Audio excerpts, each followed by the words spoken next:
Got a raise but still broke? I'll show you exactly where you're messing up. Watch this. Have you ever wondered why someone who wins a $1 million lottery ends up in even more debt just a year later? While people like Buffett or Musk, even if they lost everything, would make their billions back in a matter of years? The problem isn't your wallet, it's the firmware of your brain. There's a specific psychological mechanism that makes poor people drop money like a hot potato, while a wealthy mind sees it as a tool. Today, I'm breaking down the 3 traps of the broke mind that are keeping you from wealth. And the third one? It's the deadliest, and you're doing it every single morning. The first difference, the type of dopamine. A broke mind is wired for instant gratification. You get your paycheck, you buy new sneakers. You get that dopamine hit right now. It's a survival mechanism from the Stone Age. Eat the berry now, it might be gone tomorrow. But a wealthy mind chooses delayed gratification.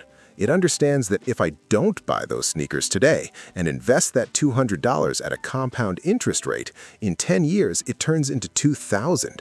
Poor people buy things to feel rich. Rich people buy assets to be rich. The second trap? Lifestyle inflation. As soon as a broke mind sees an increase in income, their expenses grow even faster. You used to earn $50,000, you barely got by. Now you earn $100,000, and you're still broke. Why? Psychologists call this hedonic adaptation. You get used to comfort so quickly that you start seeing luxury as a basic necessity. A wealthy mind freezes its expenses. Until the capital is built, their lifestyle stays the same, even if their income has grown tenfold. And finally, the third trap, subconscious fear. Most of us grew up with beliefs like money is the root of all evil, or you can't get rich honestly. Your brain perceives wealth as a danger. If I have money, people will envy me or rob me. So the moment an extra amount appears in your account, your brain whispers, "Quick, spend it on a renovation or a new gadget."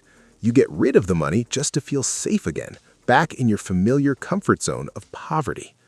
Poverty isn't an absence of money, it's a state of mind. Start by hacking your dopamine. Wait 48 hours before any major purchase. You'll be surprised how often that need just disappears. If this breakdown made you think, hit that like button.